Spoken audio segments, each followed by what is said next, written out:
السلام علیکم ناظرین، میں Aamir Siddiqui midnight talk with Aamir Siddiqui میں آپ کو خوش آمدید کہتا ہوں۔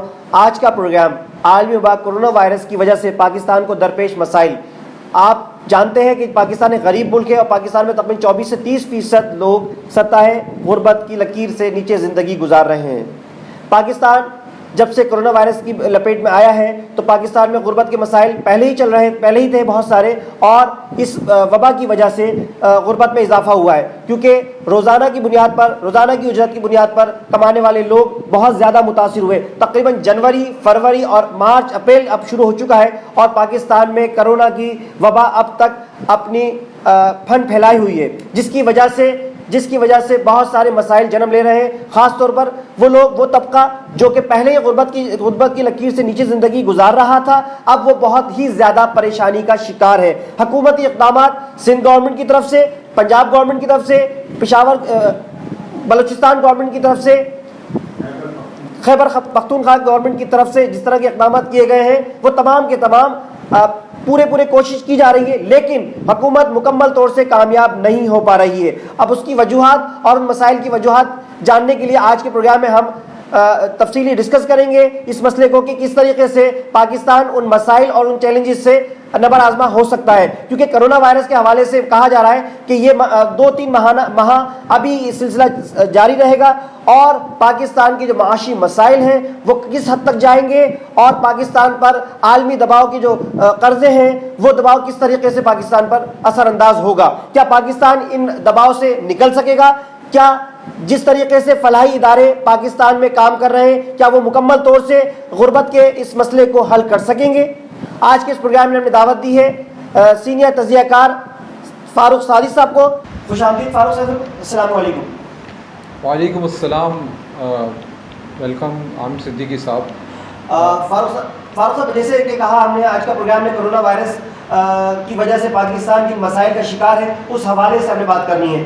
تو پہلا سوال میں آپ سے کرنا چاہوں گا کہ کرونا وائرس کی اس مدت میں یا مدت کے درمیان حکومتی سطح پر جن معاشی چیلنجز کا سامنا ہے پاکستان کو اور پاکستانی حکومت کو اور صوبے کے درمیان، کیا پاکستان اس سے نبر آزما ہو سکے گا؟ اس پہ تفصیلی روشنی ڈالیے گا۔ دیکھیے عامر صدیقی صاحب، پہلے تو اس بات کو سمجھنے کی ضرورت ہے کہ پاکستان کا جو بجٹ 2019 اور 2020 کا پیش کیا گیا، اس بجٹ کے اندر 7.2 ٹریلین یعنی یہ اماؤنٹ بنتی ہے 72 کھرب روپے کی۔ یہ توقع لگائی گئی کہ 72 کھرب روپے ایک سال کے اندر پاکستان میں خرچ ہوں گے، اور دوسری طرف جب آمدن کو ایکسپیکٹ کیا گیا تو آمدن 67 کھرب روپیز، تو آپ اس سے اندازہ لگا سکتے ہیں کہ بجٹ ہمارا آلریڈی خسارے میں تھا۔ جب بجٹ ہمارا خسارے میں تھا تو اس کا مطلب یہ ہے کہ آمدن کو اس وقت بڑھانے کی ضرورت تھی۔ پہلا کوارٹر گزرا، دوسرا کوارٹر گزرا، تیسرا کوارٹر بھی گزر گیا، ابھی لاسٹ کوارٹر چل رہا تھا، تو اس میں پاکستان کی وہ معیشت جس کو سارے معیشت دان جو ہے کہتے ہیں کہ وینٹیلیٹر پہ ہے، اس کو ایسا چیلنج اس کے سامنے آیا، اس نے ایسے چیلنج کو فیس کیا کہ جس کی بالکل توقع نہیں تھی۔ وہ کورونا وائرس کی وبا ویسے پورے ہی عالم کو جس نے ہٹ کیا، لیکن ظاہر جو امیر ممالک ہیں وہ اس کو برداشت کر پائیں گے۔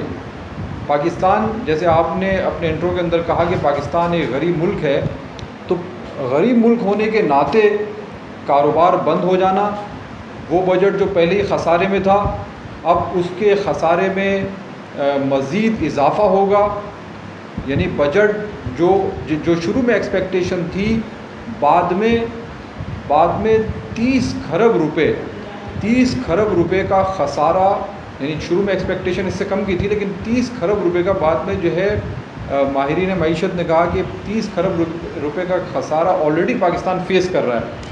تو اب اس کے بعد اچانک جیسی کورونا کی وبا آئی تو پاکستان کے اندر ایئر لائنس بند، ٹرینز بند، ٹرانسپورٹ بند، اور آپ کے دفاتر بند، آپ کے کاروبار کا پہیہ جام ہو گیا، اور دکانیں بند, انڈسٹری بند, ہر جگہ تالا لگ گیا. یعنی کہ کہہ سکتے ہیں کہ کرونا کے بعد پاکستان ویسے ہی پریشانی اور مسائل کا شکار تھا, اور کرونا کے بعد پاکستان مسائلوں میں گھر گیا ہے. جی بالکل عامر صدیقی صاحب, یہ جو میں آپ کو بتا رہا ہوں کہ ان کو آمدن متوقع تھی 67 کھرب روپے کی, اس میں صرف 55 کھرب روپیز جو ہے FBR سے متوقع تھی. یعنی کہ پبلک نے جو حکومت کو ٹیکس دینا تھا وہ 55 کھرب روپے کا ٹیکس تھا, اور وہ 55 کھرب روپے کے ٹیکس میں آخری جو سمائی آئی ہے اس کے اندر اس وبا کا سامنا ہے, اور اس وبا کی وجہ سے آپ خود سوچیں کہ وہ جو آمدن تھی وہ کتنی متاثر ہوگی. دوسری بات یہ ہے کہ FBR کے جو سینئر افسران ہیں ان کا اندازہ ہے کہ اگر آپ کراچی کو جون تک بند کر دیں گے, کراچی کو جون تک اگر آپ نے بند کر دیا تو 3 کھرب اور 180 ارب روپے کا آپ کو نقصان اٹھانا پڑے گا. اس کے علاوہ آپ نے دیکھا کہ پاکستان میں PSL ہو رہا تھا, PSL سے بہت بڑی ایک آمدن متوقع تھی جو پاکستان کی معیشت کو سہارا دینے میں کافی مددگار ثابت ہو سکتی تھی, لیکن جیسے ہی کورونا آیا تو PSL کو پوسٹپون کرنا پڑا, اس کی وجہ سے بھی PCB کو نقصان اٹھانا پڑا. کامرس کے فیڈرل سیکریٹری کہتے ہیں کہ بہت سارے ایکسپورٹ کے جو آرڈرز آئے ہوئے تھے وہ کینسل ہو گئے. تو ایکسپورٹ کے جو آرڈرز کینسل ہوئے, ان ایکسپورٹ کے آرڈرز کے کینسل ہونے کی وجہ سے 2 سے 4 بلین ڈالر کا پاکستان کو نقصان اٹھانا پڑا ہے, اور ٹورزم پورا کا پورا ختم ہو گیا. آپ کے ملک کے اندر جو غیر ملکی سیاح آتے تھے یا آپ کے ملک کے اندر جو لوگ اب کنٹری ٹریول کرتے تھے وہ اب ٹریول نہیں کریں گے, کیونکہ لاک ڈاؤن کی وجہ سے ٹورزم کی معیشت جو ہے, ٹورزم کی جو انڈسٹری ہے وہ بھی اس وقت جو ہے تباہی کے دہانے پر آ گئی ہے. تو جو ٹوٹل نقصان کا اس وقت انہوں نے اندازہ لگایا ہے کہ اس کورونا وائرس کے دوران یا اس کے بعد پاکستان کو جو نقصان ہوگا وہ 25 کھرب روپے کا نقصان ہوگا. میں یہ بتاتا چلوں, جس طریقے سے میں نے کہا تھا کہ 72 کھرب پاکستان کا ایک سال کا خرچہ ہے, تو اس کا مطلب یہ ہے کہ ایک مہینے کا جو خرچہ پاکستان کا بنتا ہے وہ 6 کھرب روپے ہے. تو 6 کھرب روپے پاکستان کے ایک مہینے کا خرچہ ہے, اور یہاں جو نقصان کی ایسٹیمیشن سامنے آئی ہے وہ 25 کھرب روپے ہے. جی عامر صاحب. ٹھیک ہے. فاصل, کیا کرونا کی وجہ سے پاکستان پر مزید قرضوں کا بوجھ بڑھے گا, اور یہ قرضے پاکستان نے کہاں کہاں سے لیے ہوئے ہیں اور کتنے کتنے لیے ہوئے ہیں, کچھ پر روشنی ڈالیں. دیکھیے اس وقت پاکستان کے جو ٹوٹل قرضے ہیں وہ 168 کھرب روپے ہیں. 168 کھرب روپیز پاکستان کے اس وقت جو ہے وہ قرضے ہیں. زیادہ تر جو پاکستان نے قرضے لیے ہیں وہ IMF سے لیے ہیں, ایشین ڈیولپمنٹ بینک سے لیے ہیں, ورلڈ بینک سے لیے ہیں, اور پیرس کلب سے لیے ہیں, اور وغیرہ وغیرہ. آپ کو پتہ ہے کہ IMF سے جب قرضے لیے جاتے ہیں تو IMF کا پروگرام ہمیشہ ملک میں مہنگائی کرواتا ہے. وہ اسٹڈی کرتے ہیں اور یہ سوچتے ہیں کہ آپ جو ہے پے بیک کیسے کریں گے, اور جب ان کو پاسبلٹی نظر نہیں آتی تو وہ آپ کو پھر ایڈوائز کرتے ہیں کہ آپ پیٹرول مہنگا کریں, آپ جو ہے وہ فوڈ سیکٹر میں جا کے مہنگائی کریں, آپ جو ہے وہ اپنے ٹیکسز میں اضافہ کریں. تو ہمیشہ سے IMF کے پروگرام سے مہنگائی کا طوفان آتا ہے. دوسری بات یہ ہے کہ پاکستان کو FATF یعنی FATF کا مطلب فائنینشیل ایکشن ٹاسک فورس, تو FATF کی لسٹ میں پاکستان کو شامل کیا گیا ہے گرے لسٹ کے اندر. اور گرے لسٹ جو ہے ایک وارننگ ہے.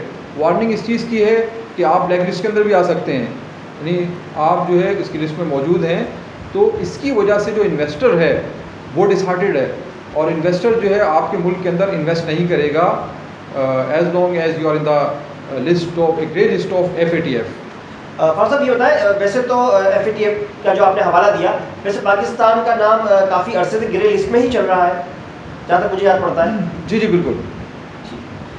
فاطمہ, اگلا سوال میرا یہ ہے, اس وقت پاکستان کی موجودہ مہنگائی کی شرح کیا ہے, اور کرونا کی وجہ سے اور کرونا کی مدت کے دوران یہ شرح کس حد تک جائے گی, یعنی بڑھے گی یا کم ہوگی؟ کیا پاکستان اس مہنگائی کی شرح کو کنٹرول کر سکے گا اور غریب عوام کو ریلیف دے سکے گا اس حوالے سے؟ دیکھیے عامر صاحب, اس وقت پاکستان میں مہنگائی کی جو شرح ہے وہ 12.9 ہے, 12.9%. اور آپ کو میں یہ بھی بتاتا چلوں کہ 2 سال پہلے یہی مہنگائی کی جو شرح تھی وہ 5% تھی. اور اگر آپ اس سے بھی تھوڑا سا بیک چلے جائیں تو 2015 کے اندر مہنگائی کی جو شرح تھی وہ 2.5% تھی. تو اب جو ہے جہاں مہنگائی آلریڈی بہت زیادہ بڑھی ہوئی ہے, 12.9% جو مہنگائی بڑھی ہوئی ہے, اب کورونا کے بعد اس کے اندر مزید اضافہ متوقع ہے. فاروق صاحب یہ بتائیے, پاکستان نے اس وقت موجودہ جو معاشی پروگرام پیش کیا ہے کرونا کے آنے کے بعد, کیا پاکستان اس کو بہتر طور پر اس کا متحمل ہو سکتا ہے؟ دیکھیے, سب سے پہلی بات تو یہ ہے کہ وہ معاشی پلان جو انہوں نے رکھا ہے پاکستان کی حکومت نے, اس کا سائز کتنا ہے. انہوں نے 12 کھرب روپے کا معاشی پلان پیش کیا ہے, 12 کھرب روپے کا. تو جیسے میں نے آپ کو کہا کہ پاکستان کے ایک مہینے کا صرف خرچہ جو ہے 6 کھرب روپے ہے, تو اس کا مطلب یہ ہے کہ 12 کھرب روپے پاکستان کے 2 مہینوں کا خرچہ ہے. دوسری بات یہ ہے کہ یہ کورونا وائرس کب تک چلتا ہے, اگر اس کی مدت جو ہے وہ اور زیادہ ایکسٹینڈ ہوتی ہے تو یہ جو معاشی یہ پلان ہے یہ بھی ناکافی ہو جائے گا. اس کے بعد آپ کو مزید اس کے اندر جو ہے اضافہ کرنا پڑے گا. اب دوسری طرف جو ہے ایک طرف لاک ڈاؤن چل رہا ہے, ایک طرف لاک ڈاؤن ہے, معیشت کا پہیہ بالکل جام ہوا ہے اور آپ کے پاس انکم کہیں سے آ نہیں رہی, اور ایسے وقت میں 12 کھرب روپے کے پلان سے معیشت کو آپ نے سہارا بھی دینا ہے, غریبوں کی حتی الامکان مدد بھی کرنی ہے, چھوٹے بزنس والوں کو یا بڑے بزنس والوں کو کچھ قرضے آپ نے دینے ہیں, جو بھی آپ کے پلان میں چیزیں شامل ہیں. اس سے جو ہے یعنی کہ نبرد آزما ہونا واقعی ایک مشکل بات ہے. یعنی کہ ہم کہہ سکتے ہیں کہ پاکستان پر معاشی طور پر اضافی بوجھ پڑے گا. یہ بات بالکل درست ہے کہ کرونا کے بعد پاکستان معاشی طور پر اور مسائل کا شکار ہو جائے گا. سعد صاحب تھوڑی سی روشنی ڈالیں, کیا پاکستان جو اس وقت عملی طور پر اقدام کر رہا ہے غربت کے مسئلے سے نمٹنے کے لیے, جس میں غریبوں تک روٹی کھانا اور راشن پہنچانے کے تک, کیا وہ اس میں کافی حد تک کامیاب ہے یا نہیں؟ دیکھیے, حکومت اپنے لیول کی کوشش کر سکتی ہے اور اس میں مشکلات بھی, کیونکہ آپ کے ملک کی آبادی کم نہیں ہے. آپ کے ملک کی آبادی جو ہے وہ 22 کروڑ آبادی جو ہے وہ کافی آبادی ہوتی ہے, جس میں سارے ان معاملات کو دیکھنا کہ کہیں کوئی کسی کو پرابلم نہ ہو. تو بہرحال اس کی کوششیں جاری ہیں اور ان کو اس میں مشکلات پیش آئیں گی.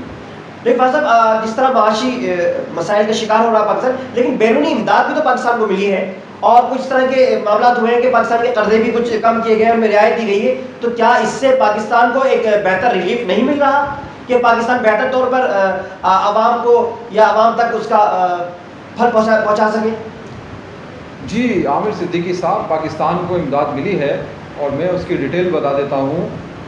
یو ایس اے نے پاکستان کو 1 ارب 28 کروڑ روپے کی امداد دی ہے, 1 ارب 28 کروڑ روپے کی. آئی ایم ایف سے جو پاکستان کو امداد ملی ہے وہ 2 کھرب اور 24 ارب روپے کی ہے. اور چائنا نے آپ کو اکوپمنٹ فراہم کیے ہیں اور چائنا نے آپ کو جو ہے وہ ماسک ہیں, کٹس ہیں اور یہ ساری چیزیں میڈیسن وغیرہ یہ پرووائڈ کیے ہیں. اور اس کے علاوہ جو ہے چائنا نے 64 کروڑ روپے آپ کو 64 کروڑ روپے آپ کو دیے ہیں تاکہ آپ اس سے کورونا پیشنٹس کے لیے ایک ہاسپٹل بنائیں الگ سے. لیکن یہ سب امداد ملا کر, ہو سکتا ہے اس میں تھوڑی سی اور بھی کچھ لوگوں نے امداد دی ہو, یہ سب ملا کر 3 کھرب روپے سے زیادہ امداد نہیں بنتی. تو جیسا میں پہلے بتا چکا ہوں کہ آپ اپنے معاشی پلان کے اندر جو ہے 12 کھرب روپے ایلوکیٹ کر چکے ہیں. وہ 12 کھرب روپے آپ نے یعنی تنگحالی کے باوجود, تنگدستی کے باوجود آپ نے اس کو پلان کیا ہے, اور یہ جو ملنے والی امداد ہے وہ اس وقت 3 کھرب روپے سے زیادہ کی نہیں ہے. تو ظاہر ہے پاکستان کو اس وقت بہت زیادہ یعنی کسی سورس کی ضرورت ہے کہ جن سے یہ اس لاس سے نکلیں. فاروق صاحب، بات تو یہاں پر یہ ہے کہ کرونا وبا کی وجہ سے پاکستان معاشی مسائل کا شکار ضرور ہے، لیکن کیا عوامی سطح پر عوام اس نقصانات میں مبتلا ہوئی ہے؟ کیا عوام کو کوئی نقصانات ہوئے ہیں؟ اور اگر ہوئے ہیں تو اس پر تفصیلی روشنی ڈالیے کہ ایک عام آدمی کس طریقے سے اس کرونا وبا کی وجہ سے متاثر ہوا ہے، اور کس حد تک ہمارے فلاحی ادارے اور حکومتی ادارے اس میں معاون ثابت ہوئے ہیں اور کس حد تک ثابت ہوں گے. کیونکہ کرونا اگر چلا بھی جاتا ہے، ویسے الحمدللہ ہم کہہ سکتے ہیں کہ جس طرح کرونا کی وبا دنیا میں پھیلی ہے، پاکستان اس سے بہت حد تک بچا ہوا ہے، اور اللہ کا بڑا احسان ہے کہ وہ وبا اتنی شدت سے پاکستان پر حملہ آور نہیں ہوئی ہے. لیکن کیا عوامی سطح پر جو نقصانات ہوئے ہیں اس کا ازالہ حکومت کر سکے گی یا حکومتی ادارے کر سکیں گے؟ اس پہ تفصیل روشنی ڈالیے. دیکھیے، سب سے پہلے تو کچھ اسٹیٹسٹکس بتا دوں میں کہ پاکستان کے اندر جو رجسٹرڈ کمپنیز ہیں وہ 95,000 پاکستان کے اندر رجسٹرڈ کمپنیز ہیں، اور جو نان رجسٹرڈ کمپنیز ہیں وہ اس کے علاوہ ہیں. پاکستان کے اندر جو شاپس ہیں وہ 20 لاکھ ہیں، یہ ان کے کاؤنٹنگ ہے، اس سے زیادہ بھی ہو سکتی ہیں. پرائیویٹ اسکولز پاکستان میں جو رجسٹرڈ پرائیویٹ اسکولز ہیں وہ 68,000 ہیں، اور جو نان رجسٹرڈ ہیں ان کی اسٹرینتھ اس کے علاوہ ہے. مزدور طبقہ پاکستان کے اندر یعنی 6.5 کروڑ پاکستان کے اندر جو ہے وہ مزدور طبقہ ہے، لیبر ہے. ان میں سے سب سے زیادہ جو اسٹرینتھ کام کرتی ہے وہ کھیتوں میں کام کرتی ہے، زراعت کے شعبے سے وابستہ ہے. اور دوسرے نمبر پہ یہاں پر انڈسٹری میں کام کرنے والے جو مزدور طبقہ ہے وہ 20% ہے. تو باقی جو 37% ہے وہ دیگر سروسز کے کام کے اندر جو ہے اپنے روزگار کو تلاش کرتے ہیں. تو اتنی بڑی اسٹرینتھ جو ہے وہ اس سے متاثر ہوئی ہے. یہ صرف مزدوروں کی اسٹرینتھ میں نے بتائی ہے، اس کے علاوہ جو مڈل کلاس طبقہ ہے، پھر ایلیٹ کلاس طبقہ ہے، ظاہر متاثر تو سب ہوئے ہیں. تو ایک اندازے کے مطابق مقامی کاروباری طبقہ جو ہے اس کو 40 ارب روپے کا نقصان ہوا ہے. تو اس وجہ ان چیزوں کو اگر دیکھ کے چلیں تو حکومت کرونا کی وجہ سے، کرونا کی بیماری کی وجہ سے حکومت کی جو پریشانیاں ہیں وہ ہمارے سامنے ہیں، جو کاروباری طبقے کو پریشانیاں وہ سامنے ہیں، جو مزدور طبقے کو پریشانیاں وہ سامنے ہیں، اور گویا کہ سارے ہی طبقے اس کرونا وائرس سے متاثر ہوئے ہیں، اور اس کمزور معیشت رکھنے والے ملک کے اندر. صاحب بہت بہت شکریہ، آپ نے تفصیلی روشنی ڈالی کہ کرونا اور کرونا سے معاشی مسائل، اور یہ معاشی مسائل جو کرونا سے پہلے بھی موجود تھے پاکستانی معیشت کے اندر، جو کمزور معیشت، اور پاکستان ایک کمزور اور غریب ملک ہے، اور کرونا کے بعد پاکستان اور زیادہ مسائل کا شکار ہو گیا. ہماری تو یہی دعا ہے کہ اللہ تبارک و تعالیٰ پاکستان کو اس معاشی مسائل سے اور اس غربت اور پریشانی سے اور کرونا کی وبا سے حفظ و امان کے ساتھ واپس باہر نکال دے، اور ہمارے مسائل کی طرف عالمی ادارے جو ہمارے اس پہ کام کر رہے ہیں وہ ہماری طرف نظر کرم کریں تاکہ ہم مسئلوں سے نکل سکیں. میں عامر صدیقی اور فاروق صادق صاحب آپ سے اجازت چاہیں گے. السلام علیکم.